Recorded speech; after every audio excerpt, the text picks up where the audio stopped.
ഒരു കാലത്തും മോഹൻലാലിൻ്റെയോ മമ്മൂട്ടിയുടെയോ ഫാനായിരുന്നില്ല എന്ന കാര്യം ആദ്യമേ പറയട്ടെ. മോഹൻലാലിൻ്റെ പടത്തേക്കാളും പടത്തിൻ്റെ രാഷ്ട്രീയമാണല്ലോ ചർച്ചയാകുന്നത്. അപ്പോൾ സ്വാഭാവികമായും മോഹൻലാലിൻ്റെ രാഷ്ട്രീയം ചർച്ചയാകണമല്ലോ. പണ്ട് നോട്ട് നിരോധന സമയത്ത് ബ്ലോഗിൽ ഊളത്തരം എഴുതിയ മോഹൻലാലിനെ മാത്രമല്ലേ ഇപ്പോഴും പലർക്കും ഓർമ്മയുള്ളൂ. അത് പുള്ളിയുടെ പ്രശ്നമല്ല.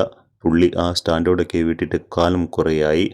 മോഹൻലാൽ എന്ന പേര് കേട്ടാൽ പണ്ടത്തെ ബ്ലോഗിനെ പറ്റി മാത്രം സംസാരിക്കുന്നവരുടെ പ്രശ്നമാണ്.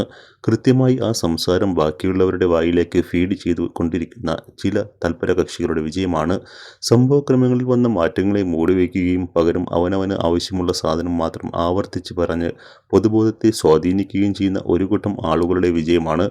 കഴിഞ്ഞ 10-12 മാസക്കാലയളവിൽ മോഹൻലാൽ പരിവാറിൻ്റെ നിർബന്ധ ബുദ്ധിക്ക് വഴങ്ങാതിരിക്കുകയും പരിവാറിൻ്റെ ആശയങ്ങൾക്കിട്ട് കൊട്ടുകയും ചെയ്തതിൻ്റെ കണക്ക് എത്ര പേർക്കറിയാം. അയോധ്യയിലെ പള്ളി പൊളിച്ചുണ്ടാക്കിയ കെട്ടിടത്തിൻ്റെ ഉദ്ഘാടനത്തിന് മോഹൻലാൽ പോയില്ല. 10 കൊല്ലം സർവ്വപ്രതാപികളായി ഭരിച്ചിട്ടും അവർക്ക് കേരളത്തിൽ നിന്ന് കിട്ടിയത് ഉണ്ണി മുകുന്ദന്മാരെ പോലുള്ള രണ്ടാം തരക്കാരെ മാത്രം. മോഹൻലാലിനെ പോലെ സ്വാധീനശേഷിയുള്ള ഒരാൾ പോയിരുന്നെങ്കിൽ ഉണ്ണി മുകുന്ദൻ പോകുന്ന ഇമ്പാക്റ്റ് ആയിരിക്കില്ല എന്ന കാര്യം പ്രത്യേകം പറയണ്ടല്ലോ. പ്രധാനമന്ത്രിയുടെ സത്യപ്രതിജ്ഞയ്ക്ക് ക്ഷണം കിട്ടിയിട്ടും പുള്ളി പോയില്ല. ഇന്നത്തെ ഇന്ത്യയിൽ പരിവാറിനോട് ക്ഷണനിരാസം കാണിക്കുന്നത് അത്ര എളുപ്പമല്ല എന്ന് അറിയാവുന്നവർക്കറിയാം. മമ്മൂട്ടിയുടെ പേരിൽ ശബരിമലയിൽ നടത്തിയ വഴിപാട് ഒരേ സമയം ജമാഅത്തിനെയും പരിവാറിനെയും വിരളി പിടിപ്പിച്ച ഒന്നായിരുന്നു. കുംഭമേളയുടെ പരിസരത്ത് പോലും മോഹൻലാൽ പോയിട്ടില്ല. പോയാലും കുഴപ്പമില്ലായിരുന്നു എന്നത് വേറെ കാര്യം. അതൊന്നും പരിവാറിന് തീരെ എഴുതി കൊടുക്കേണ്ട കാര്യങ്ങളല്ല. ഇന്നത്തെ കാലഘട്ടത്തിൽ പരിവാറിനെതിരെ സംസാരിക്കുന്ന ഒരു പടം നിർമ്മിക്കുകയോ അതിൽ അഭിനയിക്കുകയോ ചെയ്യാൻ ധൈര്യമുള്ളവർ അധികമില്ല. മോഹൻലാലിനെ പോലെ ഉന്നതിയിൽ നിൽക്കുന്ന പരിവാരത്തോട് ഉടക്കിയാൽ നഷ്ടപ്പെടാൻ ഒരുപാടുള്ള മനുഷ്യന്മാർ ആ കൂട്ടത്തിൽ ഒട്ടുമില്ല.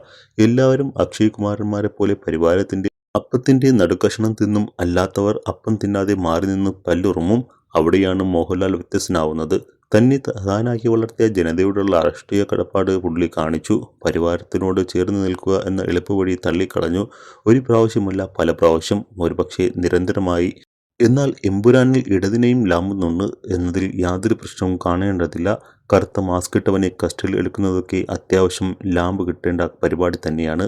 പിണറായിയുടെ പേരിൽ ഭക്തിഗാനം എഴുതുന്നതൊക്കെ ഓടിച്ചിട്ട് മടലിനിട്ട് വീക്കേണ്ട കേസുകെട്ടാണ്. മാത്രമല്ല, ഒരു കമ്മി അയാളുടെ ഫേസ്ബുക്ക് പോസ്റ്റിൽ എഴുതിയതത്രേ രാഷ്ട്രീയ ശുദ്ധത ഒരു സിനിമയിൽ വേണം എന്നതൊക്കെ പറയുന്നത് മനുഷ്യസാധ്യമല്ലാത്ത ശുദ്ധതാവാദവുമാണ്. സാമൂഹിക മാധ്യമങ്ങളിലെ വിമർശനങ്ങൾ എന്തൊക്കെയായാലും മോഹൻലാലിൻ്റെ ചെയ്തികൾ ഇടത് രാഷ്ട്രീയ നേതൃത്വത്തിൻ്റെ കണ്ണിൽപ്പെട്ടിട്ടുണ്ട് എന്നാണ് ഞാൻ കരുതുന്നത്. പള്ളിപ്പറമ്പിൽ രാമൻ്റെ ഉദ്ഘാടനത്തിന് മോഹൻലാൽ പോകാത്തതിൻ്റെ നന്ദിയാണ് അദ്ദേഹത്തിൻ്റെ കഴിഞ്ഞ ജന്മത്തിന് മുഖ്യമന്ത്രി മുതൽ താഴേക്കുള്ള നേതാക്കളുടെ വാളിൽ മോഹൻലാലിനുള്ള ആശംസയായി നിരനിരയായി പ്രത്യക്ഷപ്പെട്ടത് എന്ന് ഞാൻ വിശ്വസിക്കുന്നു.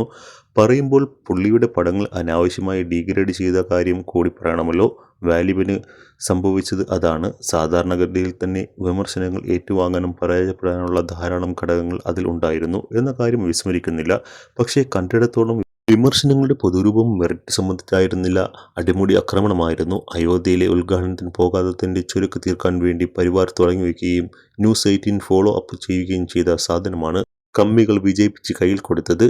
എമ്പുരാൻ്റെ കാര്യത്തിലും തുടക്കത്തിൽ കണ്ട പല വിശകലനങ്ങളും വാലിബൻ ടൈപ്പ് ആക്രമണം തന്നെയായിരുന്നു.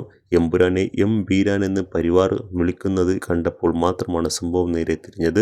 ഇതൊക്കെ ഇപ്പോഴേ പറയാൻ പറ്റൂ എന്നതുകൊണ്ട് മാത്രം വലിച്ചു വാരി എഴുതിയതാണ്. പക്ഷേ വേറെ ഒരു സാഹചര്യത്തിലും സമാധാനപരമായി ഇങ്ങനെയൊരു പോസ്റ്റ് സാധ്യമാകും എന്ന് തോന്നുന്നില്ല. ഇത്രയും സ്വാധീന ശക്തിയുള്ള ആളുകളുമായി ബന്ധപ്പെട്ട ചെറിയ ചെറിയ ചില കാര്യങ്ങളെ ആഘോഷിക്കാനും മറ്റ് ചില കാര്യങ്ങളെ കണ്ടില്ലെന്ന് നടിക്കാനും ഇതൊരു പ്രേരണയാകട്ടെ. കെട്ടകാലത്തിൻ്റെ കോംപ്രമൈസുകളാകട്ടെ.